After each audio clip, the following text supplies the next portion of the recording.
అందరికీ praise the lord. ఈ రోజున ఒక గొప్ప అద్భుతమైన సాక్ష్యాన్ని వినబోతూ ఉన్నాం. దేవుడు నా పట్ల చేసిన అద్భుతాన్ని మీతో పంచుకోవాలని ఆశపడుతూ ఈ సాక్ష్యాన్ని చెప్తూ ఉన్నాను. అనగా నిన్నటి రోజున, అనగా 16 అక్టోబర్ 2025 రోజున సాయంకాలము జరిగిన ఈ అద్భుతాన్ని ఈరోజు మీ ముందుకు తీసుకొని వస్తున్నాను. ఈ విధంగా మీరు కూడా దేవుని యందు విశ్వాసం ఉంచి నా వలె దేవుడు ఏదైనా చేయగలడని మీకు నమ్మకం ఉన్నట్లయితే దేవుడు ఖచ్చితంగా ఆ కార్యాన్ని చేస్తాడు. నిన్నటి రోజున దేవుడు నేను పోగొట్టుకున్నది దొరికింది, నేను పోగొట్టుకున్నది నాకు దొరికింది. అది ఎలా దొరికింది, ఎలా దేవుడు నా యొక్క విశ్వాసాన్ని పరీక్షించాడో దానిని బట్టి మీరు కూడా దేవుడు ఏ కార్యమైనా చేయగలడని విశ్వాసం మీకు లభిస్తుంది, వస్తుంది. నేను రక్షణ పొంది 41 సంవత్సరాలు అవుతుంది. ప్రియమైనటువంటి దేవుని బిడ్డలారా, జాగ్రత్తగా వినండి. నా యొక్క జీవితంలో యేసుక్రీస్తు ప్రభుల వారు ఎన్నో మేళ్లను, అద్భుతాలను చేస్తూ నన్ను ఆయన సేవలో వాడుకుంటూ ఉన్నాడు. నిన్నటి రోజున నేను సైదాబాద్ అనే ప్రాంతానికి ప్రార్థన చేయడానికి వెళ్తూ ఉన్నాను. సాయంకాలము 6:30 అవుతూ ఉంది. నేను అంబర్పేట్ చే నంబర్ దగ్గరికి వెళ్ళేసరికి 7 అవుతూ ఉంది. దేవునికి స్తోత్రం. అక్కడ ఒక పెద్ద గొయ్యి రావడం నేను చూశాను. నేను స్పీడ్గా వెళ్తూ ఉన్నాను. ఆ గొయ్యిని దాటి వెళ్ళాను ముందుకి, అనగా గుంతను దాటి వెళ్ళాను. నా కాలు మీద ఏదో పడినట్లుగా నాకు అనిపించింది. అయినా నేను దాన్ని పట్టించుకోకుండా నేరుగా ప్రయాణమై ఆ సైదాబాద్ ప్రాంతానికి చేరుకున్నాను. అక్కడ ట్రాఫిక్ వాళ్ళు చాలా ఇబ్బంది కలిగించిన దేవుడు నాకు మార్గాన్ని సిద్ధపరిచి దాటుతూ అక్కడికి వెళ్ళాను. వెళ్ళిన తర్వాత అక్కడ వారి ఇంటి దగ్గర నా బండి ఆపాను. నేను యాక్టివా మీద వెళ్ళాను. బండి ఆపిన తర్వాత నేను బండి లాక్ వేద్దామని లాక్ చూసేసరికి లాక్ లేదు. బండి ఆన్లో ఉంది, కీ మాత్రం దానికి లేదు. నాకు ఆశ్చర్యం అనిపించింది. కీ ఎక్కడ పోయింది? ఇప్పుడు ఆఫ్ చేస్తే నేను ఇంటికి ఎట్లా వెళ్ళాలి? ఇక్కడ నుండి అక్కడికి ఒక 20-25 కిలోమీటర్లు ఉంటుంది. నేను ఎలా వెళ్ళాలి అని నేను ఆలోచిస్తూ ఉన్నాను. అందులో ఉన్న నేను ఎవరింటికైతే వెళ్ళానో ఆ అబ్బాయి పేరు సదానంద్, కత్తుల సదానంద్. ఆ అబ్బాయిని పిలిచాను.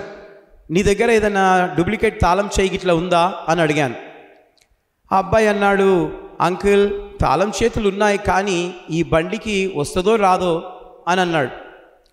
సరే, ఇక్కడ చుట్టూ మీ ప్రాంతంలో ఏదైనా తాళం చేయి తీసేవాళ్ళు ఎవరైనా ఉన్నారా, తాళం చేయి తయారు చేసేవాళ్ళు ఎవరైనా ఉన్నారా అని నేను అడిగాను. అడిగినప్పుడు తాను అన్నాడు, అంకుల్ పలానా చౌరస్తా దగ్గరికి వెళ్దాము, అక్కడ ఎవరైనా దొరుకుతారు అని అన్నాడు. అనేసి మేము వెళ్ళాం. చాలా చోట్లలో తిరిగాము. అక్కడ 7:30 అవుతుంది టైం, రాత్రి 7:30 సాయంకాలం. అక్కడ చాలా చోట్ల వెతికాము, ఎవరు ఇక్కడ లేదు అన్నారు. నాకు భయం వేస్తూ ఉంది. బండికి కీ లేదు, ఆన్లోనే ఉండి నడిపిస్తూ ఉన్నాను. ఆపితే బండి ఆగిపోతుంది. అదే ప్రకారము కీ లేకుండానే బండిని నడిపిస్తూ ఉన్నాను. నడిపిస్తూ అక్కడి నుంచి చాలా దూరం వెళ్ళిన తర్వాత అక్కడ ఒకళ్ళని అడిగాం, మెకానిక్ని. ఇక్కడ ఏదైనా కీస్ చేసేవాళ్ళు ఎవరైనా ఉన్నారా అన్నప్పుడు తానన్నాడు, పలానా సరూర్ నగర్ కట్ట దగ్గరికి వెళ్ళండి, అక్కడ ఉంటాడు అని చెప్పేసరికి మేము అక్కడి నుంచి మళ్ళీ ప్రయాణం అవుతూ వస్తున్నాం. ఒక దిక్కు భయం అవుతుంది నాకు. ఎందుకు అనంటే పెట్రోల్ అయిపోతే బండి ఏలైనా కానీ ఆగిపోతుంది. నేను ప్రార్థిస్తున్నాను, ప్రభువా పెట్రోల్ అయిపోకుండా సహాయం చేయి. దేవునికి స్తోత్రం. మేము ఆ గమ్యానికి చేరుకున్నాం. అక్కడ చూసేసరికి ఆ లాక్స్ ఓపెన్ చేసేట్టు ఆయన కనిపించినాడు. ఫస్ట్ మొట్టమొదట దేవునికి థ్యాంక్స్ చెప్పాను. బండిని ఆన్లో పెట్టాను.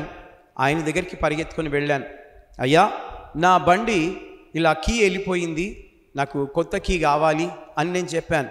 అప్పుడు తాను ఏం చేశాడంటే, సరే సార్, ఇంత డబ్బులు అవుతాయి, నేను చేస్తానని చెప్పి తను చేసేసాడు. దేవునికి స్తోత్రం కలుగును గాక. తిరిగి అక్కడి నుండి సదానంద్ బ్రదర్ వాళ్ళ ఇంటికి వెళ్ళి అక్కడ కూర్చొని ప్రార్థన చేసి అక్కడి నుండి మరి స్వీటీ సుదర్శన్ అన్న వాళ్ళ అక్క మార్గరేట్ అని తను ఇంకా కొద్ది దూరంలో ఉంటుంది, అక్కడికి వెళ్ళాను. అక్కడ కూడా ప్రార్థన చేశాను. ప్రార్థన చేసి అక్కడ ఇప్పుడు ఇంటికి ప్రయాణం అవ్వాలి. వాళ్ళ ఇంటికి సదానంద్ ఇంటి దగ్గరికి వెళ్ళి అక్కడ వాడితో అన్నాను, నాకు ఎక్కడైతే అంబర్పేట్ చేనంబర్ దగ్గర గుంతలో నా స్కూటర్ జంప్ అయిందో అక్కడ నా కాలు మీద ఏదో పడినట్లు నాకు అనిపించింది, బహుశా తాళం చెయ్యే ఉండొచ్చు అని నేను అనుకున్నాను అని వాళ్ళకు చెప్పాను. దేవుడు ఆ తాళం చెయ్యి అక్కడే, ఎక్కడ పడిందో అక్కడే ఉండాలి అని ఒక నిమిషము ప్రార్థన చేసి, ఖచ్చితంగా నాకు దొరుకుతుంది, నాకు ఆ విశ్వాసం ఉంది, నా దేవుడు నాకు దొరికిస్తాడని చెప్పి తిరిగి అక్కడి నుండి ప్రయాణమై బయలుదేరాను. దేవునికి స్తోత్రం. చేనంబర్ దగ్గరికి వచ్చేసాను. అప్పుడు సమయం 9, రాత్రి 9 అవుతుంది. వాహనాలు విపరీతంగా వెళుతూ వస్తూ ఉన్నాయి. బిజీగా ఉంది రోడంతా. నేనేం చేశాను, ఎక్కడైతే నాకు కాలు మీద పడినట్లు అనిపించిందో స్కూటర్ పక్కకు ఆపి వెతకడానికి అక్కడికి వచ్చాను. అక్కడంతా వెతికాను, చుట్టుముట్టంతా చూశాను, నాకు కనబడలేదు. అప్పుడు నేను అన్నాను, యేసయ్యా, నీవు ఏదైనా చేయగలవు, ఏదైనా చేస్తావు అని ఒక బ్రదర్ పాట కట్టాడు. నిజమే, నువ్వు చేయగలవు, లేనిది ఉన్నట్టుగా ఉన్నది లేనట్టుగా చేయగలవు. కాబట్టి ఈ తాళం చెయ్యి ఎక్కడ పోయిందో అది నాకు దొరికేటట్లు చేయి.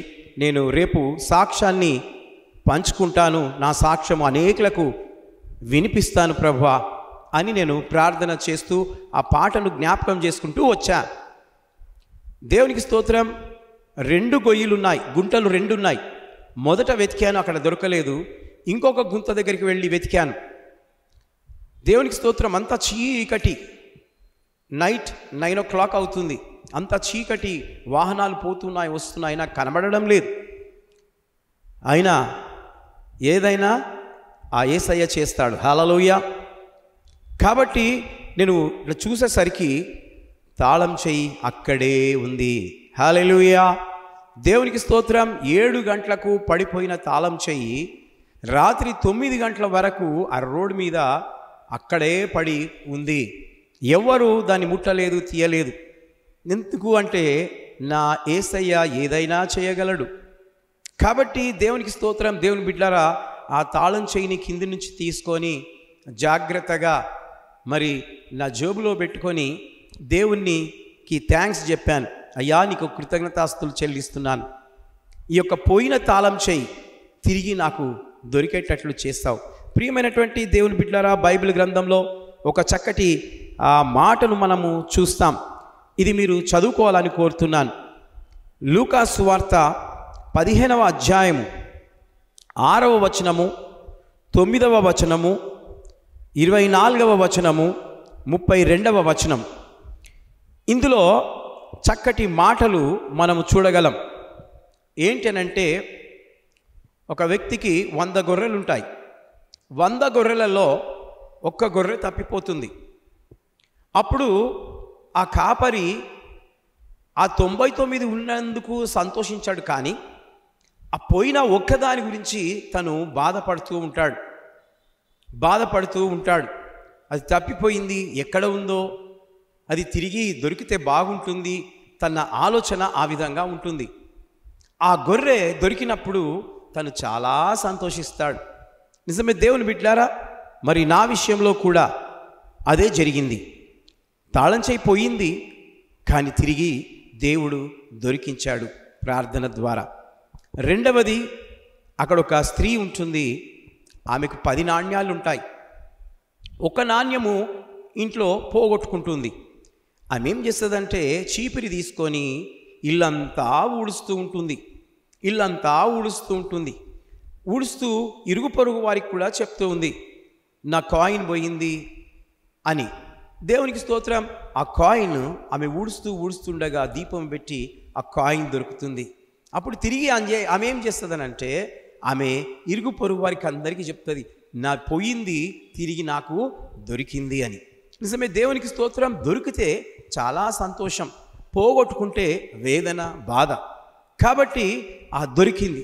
మూడవదిగా బైబిల్ గ్రంథంలో ఒక ఆయనకు 2 కుమారులు ఉంటారు. పెద్ద కుమారుడు, రెండవ కుమారుడు తండ్రిని అంటాడు, నానా, నా ఆస్తి నాకు ఇచ్చేసేయి, నేను దూరదేశం వెళ్ళి నేను అక్కడ జీవిస్తాను అని అంటాడు. తండ్రి అంటాడు, వద్దు నా కుమారుడా, వద్దు, నీకెవరు సహాయం చేయరు, డబ్బున్నంత వరకే నీ వెంబడి తిరుగుతారు, నీ దగ్గర డబ్బు లేకపోతే నిన్ను వదిలేస్తారు అని తండ్రి తనకు మందలించి చెప్తాడు. అయినా తను వినకుండా తను మరి ఆ అమ్మిన డబ్బును తీసుకొని దూరదేశం వెళ్ళిపోతాడు. తండ్రి మాత్రము ఆ చిన్న కుమారుడు ఏం చేస్తున్నాడో, వాడు ఎలా ఉన్నాడో అన్న తపన తనలో ఉంటుంది. దేవునికి స్తోత్రం. దేవుని బిడ్డలారా, చాలా రోజులు అయిపోతుంది కొడుకు దూరం అయిపోయి. అక్కడ నానా బాధలను తాను ఆ దూరదేశంలో అనుభవిస్తాడు. అక్కడ ఎవరు అతనికి చెప్పుకునేవారు లేరు, ఏ స్నేహితులు లేరు, ఏ బంధువులు లేరు. అప్పుడు తను ఆలోచిస్తూ ఉంటాడు, నా తండ్రి ఇంట అనేక పనివాళ్ళు ఉన్నారు, కానీ నాకు ఇప్పుడు ఎవరూ లేరు అని ఆలోచిస్తూ తను అనుకుంటాడు, తిరిగి నా తండ్రి దగ్గరికి నేను వెళ్తాను, నేను చేసిన పాపము, నేను చేసిన తప్పును నా తండ్రి దగ్గర ఒప్పుకుంటాను అని చెప్పి తిరిగి తండ్రి ఇంటికి ప్రయాణం అవుతాడు. దేవునికి స్తోత్రం. దేవుని బిడ్డలారా, చూడండి, తప్పిపోయిన కుమారుడు, మాట వినని కుమారుడు తిరిగి మనసును మార్చుకొని తండ్రి దగ్గరికి వస్తాడు. ఆ తండ్రి తనను చూసి చాలా సంతోషపడతాడు, చాలా ఆనందపడతాడు. తను పరుగెత్తుకొని వచ్చి కౌగిలించుకొని తన కుమారుణ్ణి ముద్దు పెట్టుకుంటాడు. ప్రియమైనటువంటి దేవుని బిడ్డలారా, అనగా చనిపోయిన వాడు తిరిగి బ్రతికాడు అని వాక్యంలో వ్రాయబడి ఉన్నది. మీరు జాగ్రత్తగా చదువుకున్న వారు వాక్యాన్ని చదివిపించుకోండి. తప్పిపోయి తిరిగి దొరికెను. బైబిల్లో ఈ 3 మాటలను మనము చూస్తూ ఉన్నాం. నిజమే, నా యొక్క తాళం చెవి కూడా పడిపోయి మళ్ళీ నాకు దొరికింది. నిజమే, ఆ సంతోషంతో నా దేవుడు సమస్తము చేయగలడు, ఆయన అద్భుతకరుడు అన్న నమ్మకము, విశ్వాసము నాకు ఇంకా కొద్దిగా పెరిగింది. నాతో దేవుడున్నాడు, నేను చేసే ప్రార్థన దేవుడు వింటున్నాడు అన్న నమ్మకము, విశ్వాసము నాలో ఇంకా పెరిగింది. ఈరోజున మీరు ఏదైనా పోగొట్టుకున్నారా? మీరు బాధపడుతున్నారా? ఈరోజు నా వలే మీరు విశ్వాసం ఉంచండి. దేవుడు మీకు కూడా పోయింది దొరికేటట్లు చేస్తాడు. నీకు కావలసింది తిరిగి నీ దగ్గరికి వచ్చేటట్లు చేస్తాడు. నీ శత్రువులను మిత్రులుగా ఆయన చేయగలడు. ఆయనకు సమస్తము సాధ్యం. కాబట్టి ఈ యొక్క మాటలు మీతో పంచుకోవాలని ఈ సాక్ష్యాన్ని మీకు చెప్తూ ముగిస్తున్నాను. దేవుడు ఈ మాటలను, ఈ సాక్ష్యాన్ని దీవించి ఆశీర్వదించునుగాక. విన్నందుకు దేవుడు మిమ్లను, మీ కుటుంబాలను దీవించునుగాక. Praise the Lord. Amen. May God bless you.